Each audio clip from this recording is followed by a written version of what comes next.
Imagine this. You re-sitting in a quiet room where time doesn't behave the way it normally does. The walls hum softly, like a heartbeat, and the air feels warm not from heat, but from possibility. There's no ticking clock, no flashing digital numbers, no sense of morning or night, just a soft, steady glow.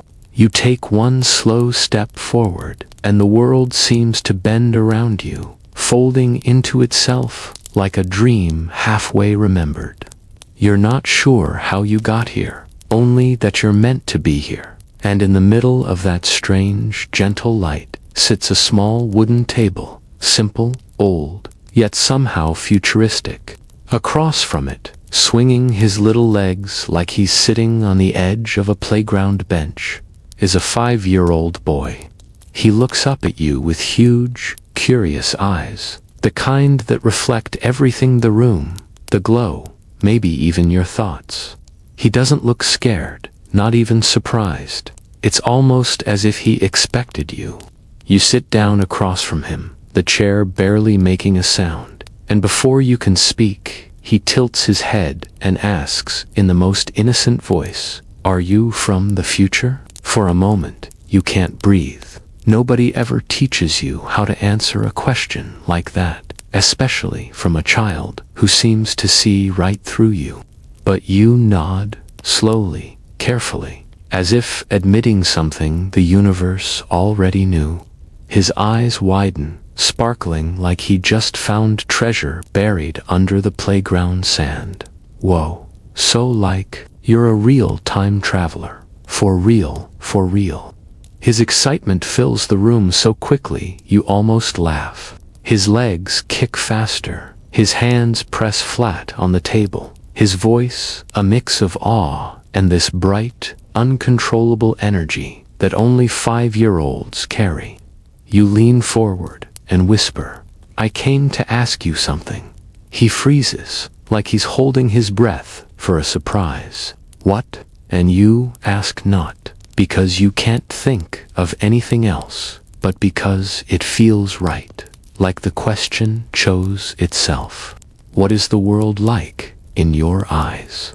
He blinks, once, twice, then he bursts into this huge smile. "Oh, that's easy. It's awesome.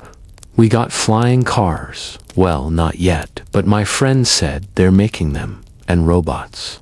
And my mom's phone talks to her, and sometimes we tell it to make chicken nuggets, and it does. And the world smells like pancakes sometimes." And he pauses, his tiny eyebrows scrunching together. "Wait. Why are you asking me? Don't you already know stuff from the future?" You pause too, realizing that even with all the years, the knowledge, the technology, there are things you can't measure, things only a child can see without filters, without fear, without the heaviness adults collect over time. "I want to know how you see life," you say softly. "Not how the world works, but how it feels." The boy leans back like he's thinking, hard, really hard. His face scrunches into this concentrated little knot, his lips pressed together, eyes squinting as though the question is heavier than anything he's ever been asked. Then he shrugs in that carefree, pure way only a child can shrug. It feels fun most of the time. You smile. What about the not fun parts? He looks down at his small hands. Well, sometimes people yell, and sometimes you can hear grown-ups crying in the kitchen when they think you're asleep. And sometimes I get scared of loud noises, and the world is kinda big, so sometimes it feels like too much for me. He lifts his head again, eyes softer now, deeper, but then someone hugs you, and everything feels okay again. His words settle in the room like warm dust, floating in the soft glow, circling quietly around the space between you, and you realize you came expecting innocence. But what you're getting is truth, the kind that's raw, unpolished, and somehow wiser than all your years of traveling through time. You ask him another question, one that presses gently from your chest. What do you think the future will be like? He doesn't hesitate this time. Oh, I know this. The future is gonna be cool. Super cool. We're gonna have space homes, and ice cream that doesn't melt, and robots that tuck you into bed even when mom is tired. And maybe people will stop fighting so much. He bites his lip, almost shy. I hope they stop fighting. Grown-ups fight too much. Kids don't like that. There's something in the way he says it, quiet, simple, but sharp like a mirror, reflecting back all the things adults pretend aren't there. You nod slowly, letting the weight of his words settle into the silence. He swings his legs again, but slower now, thoughtfully. Can I ask you something, Mr. Time Traveler? Of course. Is the future happy? His voice is so small, so fragile, it almost breaks the moment in half. You can feel his hope stretching across the table, reaching toward you like a tiny hand waiting to be held. And suddenly, you realize he isn't asking for information. He isn't asking for predictions. He's asking for comfort. You take a deep breath, your voice quiet but steady. The future can be happy if people choose to make it happy. He looks relieved, so relieved you can see his shoulders relax. So, we can fix things. Yes, you can fix things. He taps the table softly, once, twice, a tiny rhythm of assurance. That's good, 'cause I'm gonna be a superhero, not with powers, just with helping people. My teacher said, helping is a superpower. You feel something warm move in your chest. Something you haven't felt in a long time, not in the future. Not in all the years you've seen ahead. Hope, pure, simple, uncomplicated. Hope. You look at him, this small boy sitting in the soft glow of a room that exists outside time, and you begin to understand why you were brought here, why time bent, why the universe opened a door for this conversation. Sometimes the strongest wisdom doesn't come from those who've lived the longest. Sometimes it comes from those who lived long enough to forget how beautiful the world can be. Before you can say anything else, he leans forward and asks with this curious whisper, "So, what does your world look like?" And that's where the moment holds, right in the breath before you answer. Imagine the room again, quiet, warm, glowing with a faint bluish light from the time traveler's device. The little boy swings his legs from the chair, not scared, just curious, the way only a 5-year-old can be. The time traveler presses the recorder. "Tell me," he asks gently, "what's the one thing grown-ups in your time forget?" The boy doesn't even think. He says, "They forget to look up." The traveler tilts his head. "Look up." The kid nods, pointing to the window.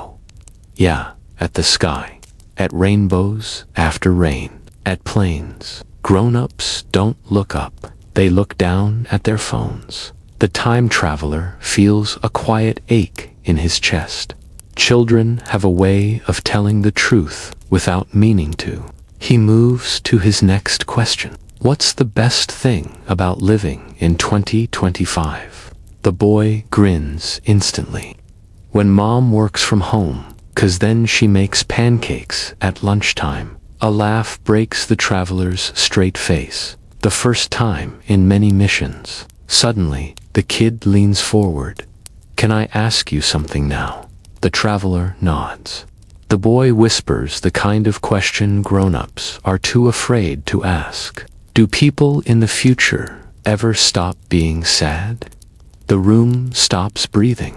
For a moment, the traveler forgets the rules, the protocols, the timeline.